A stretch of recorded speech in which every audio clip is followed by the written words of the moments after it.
नमस्ते। सावन का महीना चल रहा है, उस पर से सोमवार दिन, और भोलेनाथ की चर्चा ना हो ऐसा संभव ही नहीं है।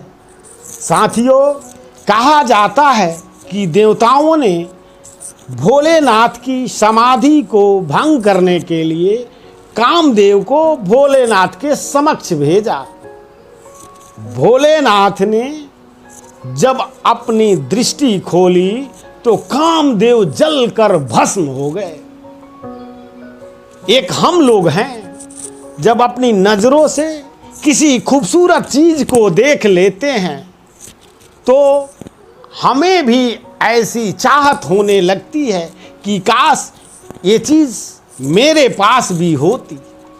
अपने किसी दोस्त के कार में क्या आप बैठ गए, उसकी कार महंगी है तो आप ये सोचने लगते हैं, आपकी चाहत होती है कि ऐसी कार मेरे पास भी होती। यही कामना है, यही काम है। और क्या, जब हम अपने दृष्टि से कोई ऐसी चीज देखते हैं तो हम आकर्षित हो जाते हैं, हमारी चाहत हो जाती है कि वो वस्तु, वो चीज हमारे पास भी हो। और भोलेनाथ को देख लीजिए, उनकी जब दृष्टि उस पर पड़ती है तो वो खूबसूरत चीज ही जल के भस्म हो जाती है। भोलेनाथ आकर्षित नहीं होते।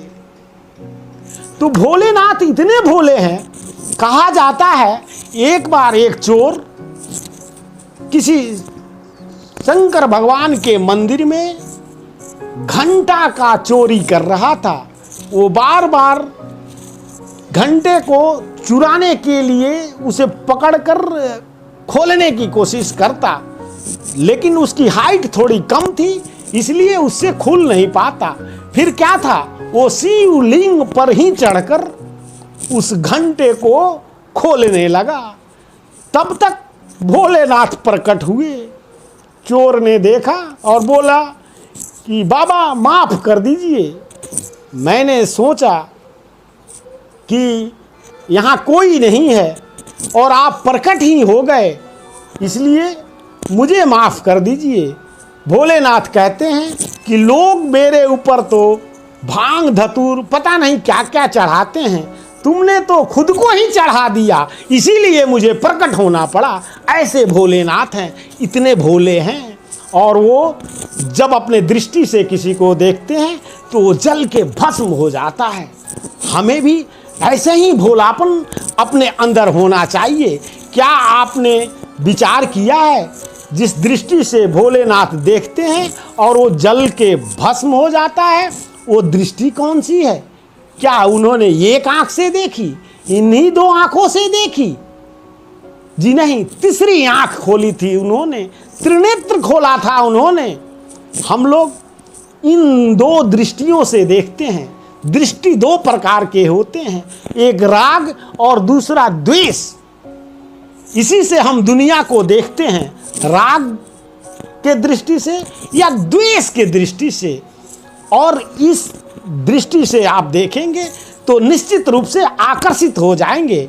हम भोलेनाथ ने तीसरी नेत्र खोली थी, इन दोनों नेत्रों को बंद रखा था, जो राग और द्वेष नाम की दृष्टि है। इन दोनों दृष्टि को बंद करके और त्रिनेत्र को खोला था।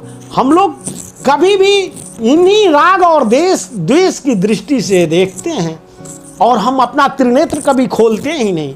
हमें त्रिनेत्र खोलने के लिए, हमें थर्ड आई खोलने के लिए इन दोनों आंखों को बंद करना पड़ेगा।